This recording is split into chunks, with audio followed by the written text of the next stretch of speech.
Tetapi jauhilah tahayul dan dongeng ceder. Ini kok ajaran gimana ini? Nabi palsu ini. Ya, dan ternyata si Timotius dilanggar sama si Paulus. Si Paulus ngajarin dongeng nih. Paulus menggunakan dongeng itu sebagai mengandung perlambangan Kristus. Berat saudara-saudara, berat. Bible itu penuh dengan dongeng, bukan kata Uniriva, bukan kata orang Islam, tapi kata Karesten. Yang mengatakan siapa? Karesten sendiri. Mana datanya? Ini. Baik perjanjian lama dan perjanjian barunya berisi dongeng. Perjanjian baru yang ngajarin dongeng Paulus. Perjanjian lama yang ngajarin dongeng itu Yahudi. Nih. Hakim-Hakim pasal 9 nomor 7. Ternyata menurut tafsir di sini, tafsir Ende, makna dongengan itu. Waduh, siapa lagi ini yang report-report orang nih? Aduh, siapa yang mereport itu?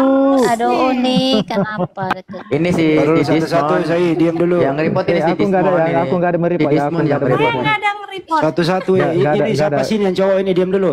Diam dulu. Ini kan ibu Desmond. Ibu Desmond ditanggapi silakan. Yang mau ditanggapi Mbak. apa? Iya, yang kan tadi gini, kan pertanyaan saya tentang Taurat, Zabur, Injil. Ditanggapi dulu itu dongeng apa bukan itu loh Ibu Desmond. Apa yang mau kutanggapi orang itu dua yang berdebat? Kan Ditanggapi itu. dulu itu dongeng apa bukan? Silakan ditanggapi ya. Apa Kalian mau itu kenapa kutanggapi? sih umat Kristen nih ya? Kawan-kawan saudara-saudara berdebat saya kan Kristen antara ini lucu perempuan ya. dengan perempuan. Aku kan Iya. laki-laki. Gini loh Bang, orang-orang Kristen kenapa lucu ya?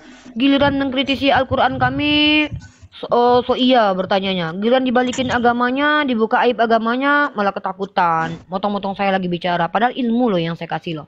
Itu kalian nggak akan dapat di gereja loh. Ilmu yang saya kasih kalian tidak akan dapat di gereja. Ya. Itu loh. Jadi yang saya kasih itu data sayang. Datanya objektif, bukan dari pihak Islam. Kami tidak diajarkan untuk dusta dalam segala hal. Kami boleh berdusta untuk menyelamatkan orang aja. Seperti yang dilakukan oleh ulama-ulama kami ketika menyelamatkan orang-orang Yahudi loh ya. Jadi please, lain kali misalnya kalian umat Kristen nih kan bertanya sama kami nih. Dengarkan kami menjawab. Nah, ayat itu ada konteksnya. Contoh, Quran surah Al-Kahfi itu merujuk kepada Al-Quran, bukan Taurat, Zabur, Injil. Ya. Tidak pernah Allah berjanji menjaga Taurat, Zabur, Injil. Begitu ya. Seperti itu. Bahkan, aduh kalian jangan nuduh-nuduh aku berbohong. Aku bisa membuktikan kalau Tuhan kalian berbohong loh. Kamu tahu nggak Desmond, Yesus pernah berbohong? Dalam hal apa, Kak? Dalam segala hal. Kata Yesus gini loh. Apa? Kamu tahu nggak kisah tentang ada orang yang disalib sama-sama Yesus? Gimana? Kamu tahu nggak ada orang yang disalib sama Yesus, terus Yesus bilang hari ini juga kau bersamaku di Firdaus. Tahu itu? Tahu kisah itu? Enggak. Nih, Enggak, aku kasih Kak. kamu ayatnya ya. Nih. Oke, Kak. Alkitab ya, Kak, Alkitab ya. Oh iya, kitab mula. Itu Biar tadi bukan tambah saudarimu ilmuku. ya? Biar bertambah Biar ilmumu ya, tambah- Desmond. Ini baru nih Iya, Kristen biar pinter tambah. nih nambah ilmu. Yang perempuan tadi itu mama siapa, Dek? Kenapa ketawanya kayak kesurupan Pneuma Hagios gitu, Dek? Takut nih, Dek. Kalau Dek, kami gini, Dek. sesama Kristen, kami menghargai sesama umat Tapi manusia. tadi kok. tidak menghargai itu, ganggu loh. Bunda Gembala lagi menjelaskan diganggu.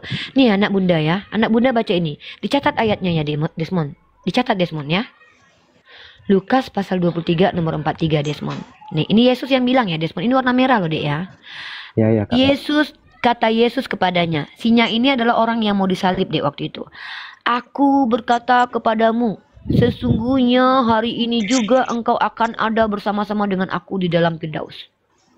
Nah, menurutmu itu dusta atau betulan, Dek? Kalau menurut Alkitab ya betul, Kak. Nah, masalahnya, Dek, pada hari itu justru Yesus nggak pernah ke surga karena dia mati 3 hari 3 malam ke alam maut, Dek.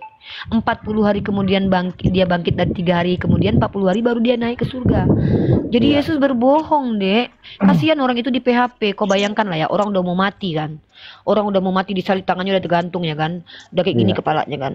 Datanglah semangat dari Yesus ya kan. Hei, tenang. Hari ini juga kau bersamaku di Firdaus. Udah semangat lah orang ini ya kan. Asik katanya kan. Hore, aku di Firdaus, matilah aku. Tahu-tahu Yesus 3 hari 3 malam baru bangkit pergi ke alam maut. Apa nggak kasihan kita itu orang itu, Dek, dibohongin sama Yesus? Sedih kan, Dek, ceritanya, Dek. Dek, Iya. coba kau PHP orang yang lagi sedang dalam keadaan urgent, Dek. Orang lagi miskin, orang lagi dalam keadaan sakit, jangan kau bohongi ya, Dek ya. Contohnya lah Uni ya. Uni misalkannya lagi kejepit gitu kan, tangannya lagi kepaku gitu kan. Tolong, tenang Uni Rifa, nanti ku bawakan ambulan ke sini. Tahu-tahu kau 40 hari kemudian baru datang, Dek. Enggak, jahatnya kau itu, Dek. Jahat kau, Dek. Jangan ditiru sifat itu ya, Dek ya. Nggak boleh ya, Dek ya. Aku nggak suka PHP-in, Kak.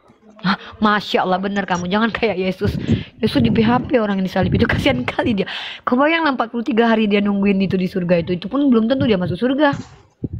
Karena kan nggak ada agama yang bisa menjamin masuk ke surga, Kak. Ada Islam. Islam menjamin orang masuk surga, Dek. Ada dalilnya. Bismillahirrahmanirrahim. Wa basyiril ladzina amanu wa amilus solihat anna lahum jannatin tajri min tahtihal anhar. Allah berfirman dalam Al-Qur'an surah Al-Baqarah ayat ke-25. Berikan kabar gembira kepada mereka yang beriman dan beramal soleh. Jadi ada jaminan surga, tapi untuk siapa dulu, bukan untuk kau, Dek. Untuk orang yang beriman dan beramal soleh, enak aja kau. Kau berbuat dosa, ngintipin janda mandi, makan makanan haram, dusta dalam segala hal, nonton film porno, tiba-tiba mau masuk surga. Nggak aja. Emang surga punya bapakmu? Oh iya ya, punya bapak kalian, kata kalian ya. Nggak, di Islam itu nggak kayak gitu, Dek. Di Islam itu kau masuk surga karena kau beriman dan beramal soleh, bukan karena kau bapak siapa, anak siapa gitu. Bukan karena kau orang Yahudi, Dek. Kalau di Kristen kan harus jadi Yahudian dulu kan baru masuk surga kan? Nggak suka lah, Kak. Yahudi rohani. Lah katanya kalian Yahudi rohani. Kami Kau hanya tahu nggak butuh- kau tahu nggak? Tapi kau ngaku kalau kau Yahudi rohani, Dek. Aku hanya pengikut Paulus saja, Kak. Oh, pengikut Paulus. Oh iya. Karena Paulus mendirikan agama Katolik, Kak. Oh, jadi memang Paulus yang mendirikan agama Katolik. Tepuk tangan. Iya, Kak. Host, tepuk tangan dulu, host. Ini aku suka nih orang Kristen jujur ini. Host, tepuk tangan dulu, host. Mana nih Kak Rofi? Insya Allah. Sepakat, Dek. Itu memang Paulus memenuhi nubuatan Matius 23 nomor 15. Udah baca ayatnya, Dek? Sudah, Kak, sudah. Apa coba ayatnya? Matius 23 nomor 15.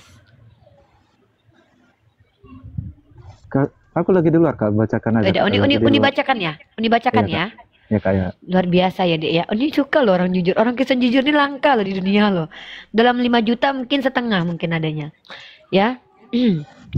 Matius pasal 23 nomor 15, Dek. Uni bacakan ya, Dek ya. Ya, Kak, ya. Keren banget memang adik kita ini. Celakalah kamu, hai ahli-ahli Taurat dan orang-orang Farisi. Hai kamu orang-orang munafik. Sebab kamu mengarungi lautan dan menjelajah daratan untuk mentobatkan satu orang saja menjadi penganut agamamu, dan sesudah ia bertobat, kamu menjadikan dia orang neraka yang 2 kali lebih jahat daripada kamu sendiri. Jadi Paulus itu adalah orang Farisi munafik yang mengaku-ngaku Rasul setelah Yesus menghilang dari peredaran, dan kemudian menjelajah lautan, menyeberangi lautan, menjelajah daratan untuk membawa agama Kristen, lalu mentobatkan orang-orang di Efesus, Korintus, Roma, Galatia, alias daerah-daerah pagan, kemudian Ya. jadi Kristen dan menjadi jahat sepanjang sejarah, yaitu Katolik. Benar kan, Dek? Buktinya tahu nggak, Dek? Secara fakta terbukti. Ini Yesus tidak berbohong loh, Dek. Yesus betul-betul jujur. Terbukti, Dek. Apa terbukti? 500 tahun Katolik menginkuisisi orang-orang yang seagama dengan mereka tapi beda dogma, Dek. 500 tahun, Dek. Kejahatannya lebih kejam daripada Paulus. Kalau Paulus kan dirajam pakai batu, Dek. Kalau Katolik, Dek, dibelah, Dek. Didudukkan di segitiga yang tajam, lalu didudukkan, dibelah sampai kepala, seret pelan-pelan, ditarik badan orang, Dek, dicabut kukunya, Dek, parah kali Katolik, Dek, menginkuisisi, Dek, disiksanya ngeri kali daripada Paulus, Dek. Memang lebih kejam daripada Paulus. Betul-betul fakta yang dikatakan Yesus ini terjadi. 500 tahun inkuisisi, 500 tahun genosida paksa, asimilasi paksa di Kanada, Filipina, Afrika. Fakta sejarah itu. Itu bukan Betul. Katolik, Kak. Itu bukan Katolik Kak, tapi Ortodok Kak. Ortodok. Katolik, Dek. Katolik, Dek. Katolik ini datanya, Kak. Dek. Iya, Wah. Katolik Ortodok Kak. Katolik ortodok. Iya, Kak, Giliran yang jahat Katolik ortodok. Iya Kak. Enggak, Dek. Nah, Aku udah datanya, Dek. Giliran jahat Katolik ortodok katanya. Ya Allah. Giliran jahat Katolik ortodok katanya ini. Jangan gitu lah, Dek. Gak ada Katolik ortodok. Kayak Katolik aja kali, Dek. Ya ampun, Ada Dek. Kak, ada Kak Katolik Ortodok Kak. Dek, Katolik sama ortodok itu pecah, Dek, di tahun 1050-an, Dek. Berantem, Dek. Iya, tahu Katolik Kak. ada skisma, Dek, namanya. Skisma besar, Great Skisma namanya, tahun 1050-an itu. Katolik ortodok. Nih, Dek, ya Katolik loh, Dek. Jangan malu, Dek. Bangga sebagai Katolik ya. Katolik baik, Iya. Katolik baik ya. Itu Iya, sekarang, Kak. dulu enggak. Dulu Katolik enggak baik ya. Nih, Dek ya. Nih. Penganiayaan oleh Paus dan Inkuisisi selama 500 tahun loh, dari tahun 12-an sampai 18-an. Nih ya, ini siapa, Dek? Agustinus, Dek. Ini Katolik, Dek ya. Ini Agustinus Katolik, Iya, Dek. Kak, iya. Ayat Agustinus apa itu yang dia Katolik, bawa? Nah, Katolik. Ayat apa yang dia bawa untuk menghabisi nyawa orang itu, Dek? Lukas 14:23. Berita Wahyu yang bilang ya, dia menafsirkan Lukas 14:23 sebagai ayat pendukung penggunaan kekuatan terhadap lidah. Lalu kata Tuhan itu kepada hambanya, pergilah dari semua jalan dan lintasan dan paksalah orang-orang yang ada di situ masuk karena rumahku harus penuh. Gara-gara ayat ini, Dek, makanya mereka jahat. Jadi Iya, Matius 23:15 itu terpenuhi nubuatannya. Betul sekali. Betul Kak, betul. Satu-satunya agama yang dibawa orang Parisi agama apa, Dek?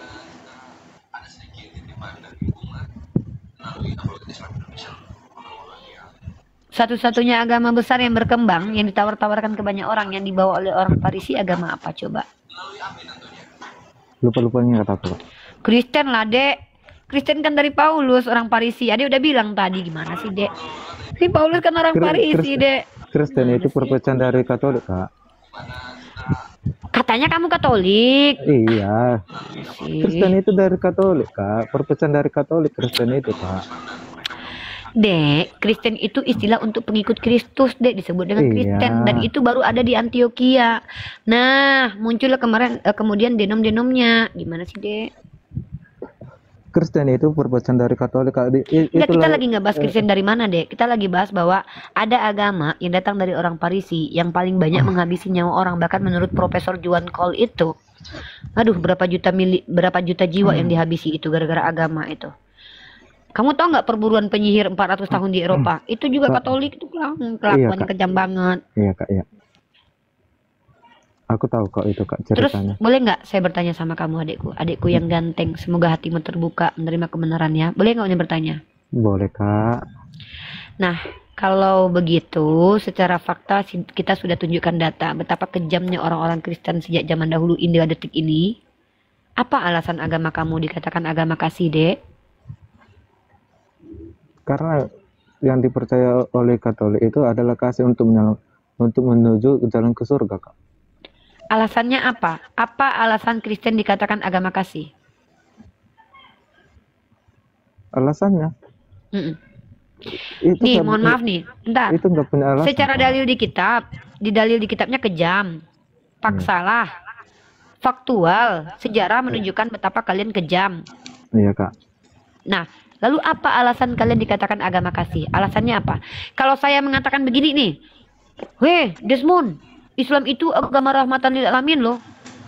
Pasti kamu bertanya, apa alasannya Uni? Saya bisa jawab menggunakan fakta sejarah. Contoh, ya, saya bisa menjawab menggunakan fakta sejarah bahwa ternyata Islam itu adalah salah satu agama yang mengeluarkan Eropa dari zaman kegelapan. Yang membuat Eropa gelap Kristen yang menerangi adalah Islam. Maka Islam layak dikatakan agama rahmatan lil alamin secara sejarah. Iya Itu Kak. loh, datanya ada.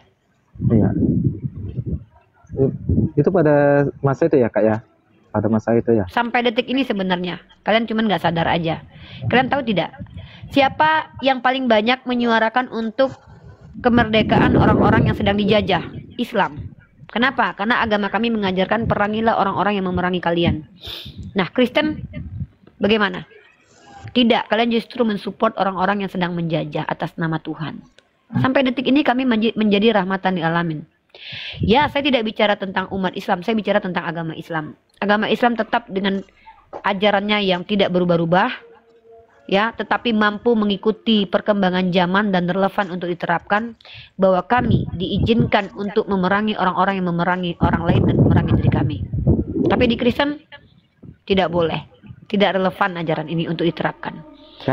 Kami Yaudah, hanya sekarang menerapkan kamu bertanya tentang kasih, saja. Kak. Gimana? Kami hanya menerapkan tentang kasih aja, Kak. Kasih apa, Dek? Kasih mati? Kasih Indomie? Kasih sesama manusia. Oke, bagaimana cara mengasihi sesama manusia menurut Yesus? Menurut Yesus adalah kasihlah sesamamu. Itu kata Yesus. Ya, bagaimana caranya mengasihi sesamamu? Ada orang begini nanti loh di Kristen loh. Saking dia mengasihi sesamanya, dia menikah sesama jenis. Termasuk kasih nggak itu? Itu karena kasih, Kak. Oh, berarti boleh, berarti memang begitu bentuk kasih. Iya. Oh, oke. Berarti teman-teman, salah satu bentuk kasih adalah dengan menikahi sesamamu ya teman-teman ya. Sesama jenis maksudnya. Luar biasa. Kak Rosi, tepuk tangan dulu. Ini keren banget statement begini.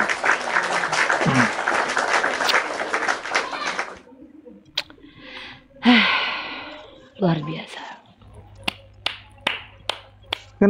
Kenapa aku ya live sama agama umat muslim banyak yang jadi pengikutku ya? Pengikutku di TikTok Karena ini. kami suka sama kamu, Dek. Kamu baik dan kamu jujur. Memang kasihi sesamamu itu memang ajaran yang ada di kitabmu.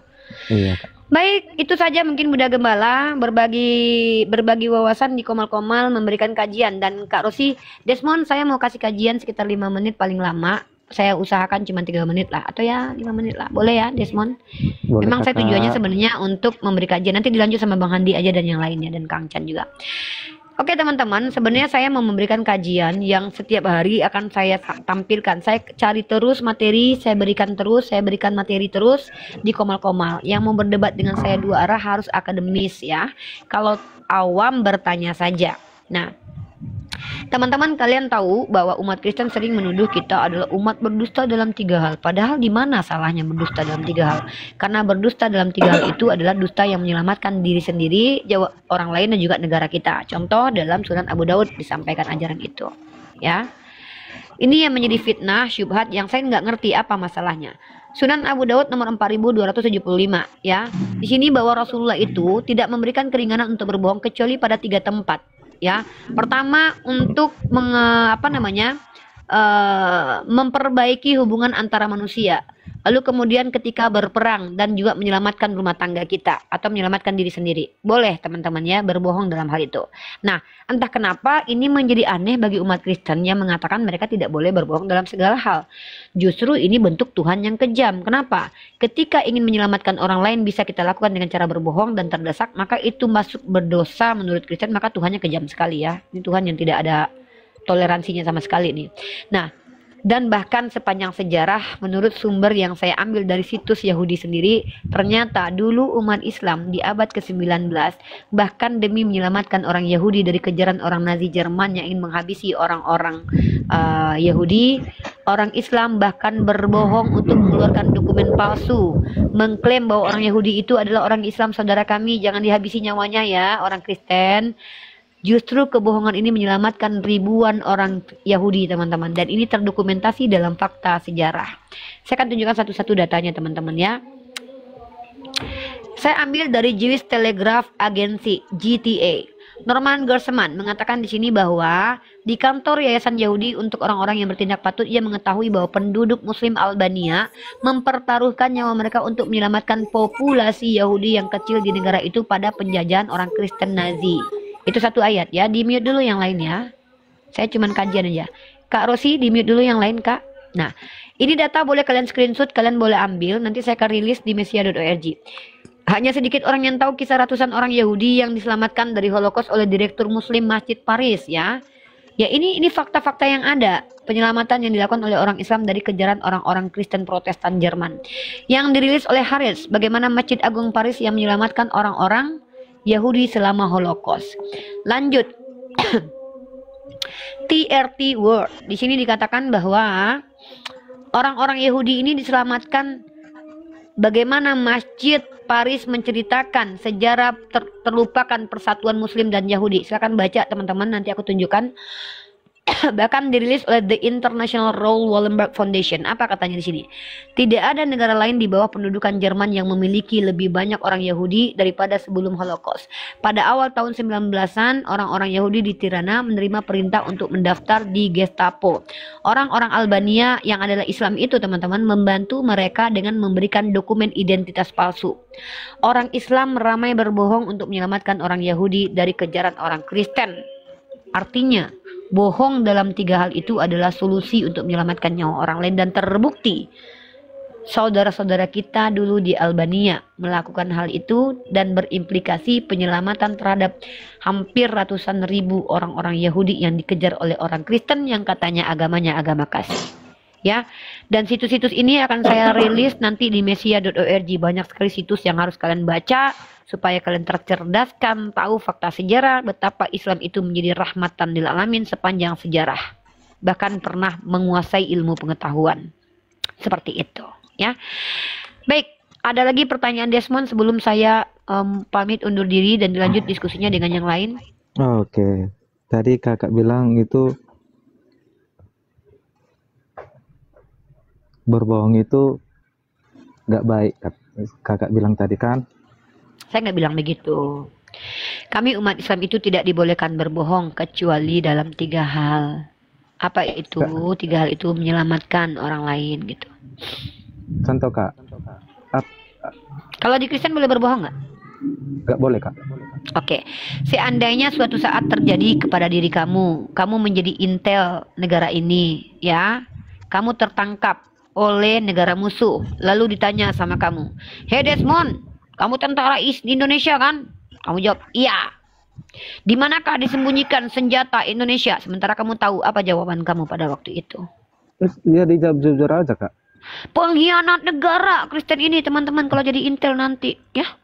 Kristen ini demi agamanya akan mengkhianati negara kita nanti. Makanya buat Pak Presiden Prabowo, tolong kalau merekrut tentara sama polisi, hati-hati lihat kalau Kristennya denomnya sama kayak Desmond, jangan diambil. Karena mereka akan mengkhianati negara demi tidak boleh berbohong dalam beberapa hal, ya. Ngeri mereka ini. Nah, peristiwa terjadi lagi misalnya. Ada penjahat masuk ke rumah kamu. Tangan kamu terikat dan kamu sedang tertangkap. Anak istrimu bersembunyi dalam lemari dan kamu tahu anak istrimu sembunyi dalam lemari. Lalu penjahat bertanya, "Hey Desmond, mana anak dan istrimu yang montok tadi? Aku ingin memperkodok mereka." Kamu jujur mengatakan mereka ada di mana? Atau kamu berbohong? Aku diam aja. Diam aja, padahal kamu tahu. Jawab katanya. Jawab. Iya, kamu harus diam jawab. aja. Ya sebagai laki-laki Diam aku diam tidak aja. mampu membela kemuliaan anak dan istri, teman-teman. Diam aja, teman-teman. Beda banget dengan laki-laki Islam, ya, akan Itu namanya melakukan pengorbanan kak. Demi pengorbanan seorang suami. Oh, itu bukan pengorbanan, itu namanya mau mati konyol. Bukan menyelamatkan. Kamu belum tentu menyelamatkan. Ketika kamu mati, istrimu ketangkap. Tapi kalau kamu mengatakan mereka sudah keluar, kan bisa jadi kamu menyelamatkan anak istrimu. Nah, beda kalau kamu jadi intel negara kita, kan. Kamu langsung bilang, jujur kamu bilang, "Iya, kan kalau kamu diam berarti kamu bohong berarti, Dek. Kamu kan tahu." Wah, berbohong dia nih. Kan kamu tahu lokasinya di mana. Katanya disuruh jujur. Ya juga ya, diam kan bohong. Wah, gak konsisten nih. Gak konsisten, akalnya mulai berfungsi, nalarnya berjalan. Ya juga ya. Ajaran gua kok kejam banget ya. Kok gak boleh gawang nyelamatin anak gua pakai bohong ya? Nah, masalahnya di agama kamu, Tuhanmu itu bahkan melindungi orang yang berbohong. Rahab itu diselamatkan Tuhan, padahal dia pesundal loh. Rahab itu diselamatkan karena dia berbohong menyelamatkan orang Israel dari kejaran orang Yeriko. Inilah Kristen, agamanya bukan agama solusi, teman-teman. Ya, agama kasih, nikahilah sesama jenis, nggak apa-apa, karena memang kasih. Ngeri, teman-teman.